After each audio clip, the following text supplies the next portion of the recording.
This country has never had a woman president.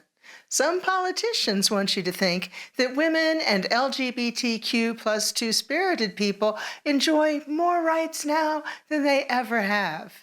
That's not really true. I'm part Native American. Our people honored and respected our LGBTQ plus two-spirited people. And yes, we had gay marriage. Native American societies are matrilineal, meaning descent and inheritance are traced through the mother's side. Women control land and resources, which gives them substantial economic power.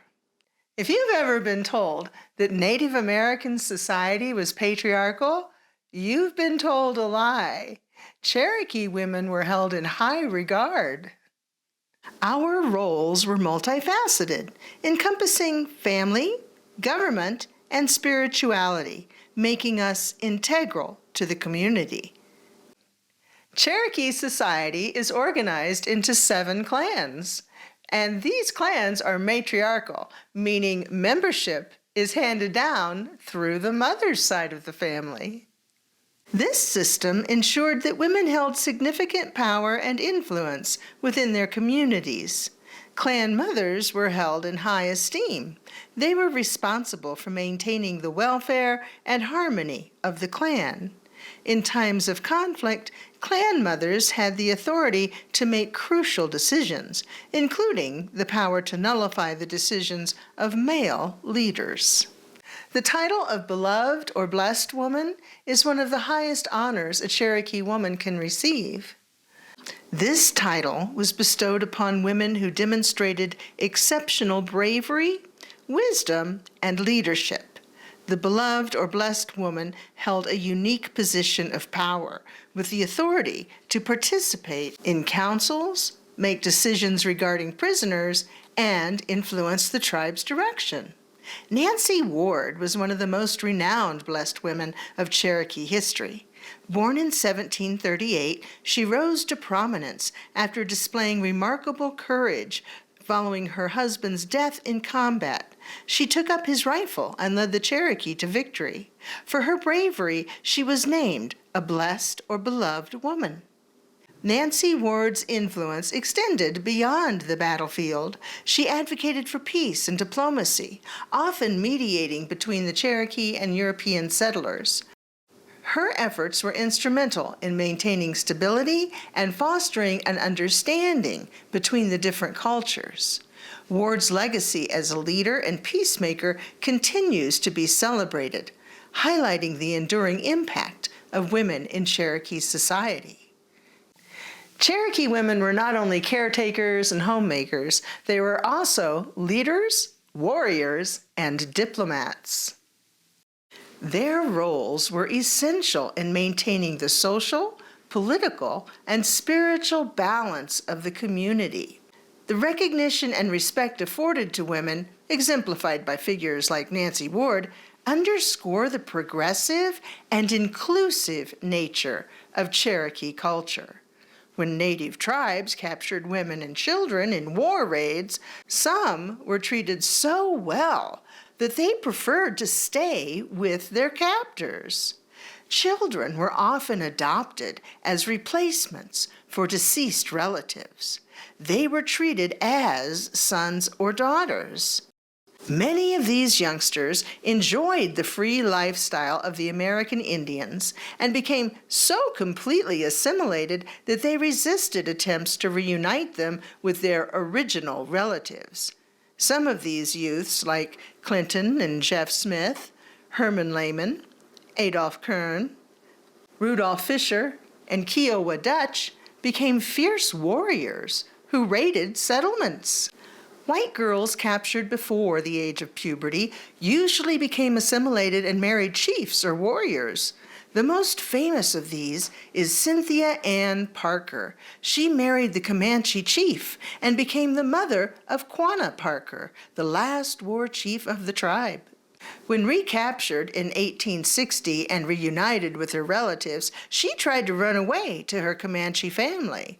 Another of these women was Millie Durgan, who lived happily to an old age as the wife of a Kiowa warrior. Women like this preferred the equality and respect that they enjoyed in Native society. The United States may not have had a female president yet, but the Cherokee Nation has. Wilma Mankiller was a trailblazing leader and activist, best known for being the first woman to serve as principal chief of the Cherokee Nation. Her leadership was recognized with numerous awards, including the Presidential Medal of Freedom in 1998 and induction into the National Women's Hall of Fame in 1993. Did you know that the United States Constitution is based on Native American law? The Iraquois Confederacy significantly influenced the formation of the U.S. government.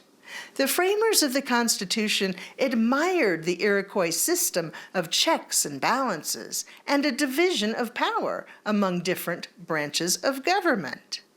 The Iraquois Confederacy was a union of several nations, each maintaining its own governance while coming together for common causes. This concept influenced the federal structure of the United States government, where states retain certain powers but are united under a central government. The Iroquois system included a council of chiefs from each nation, ensuring that no single group could dominate the decision-making process. This is similar to our present government. This idea of balancing power influenced the United States system of checks and balances among the executive, legislative, and judicial branches.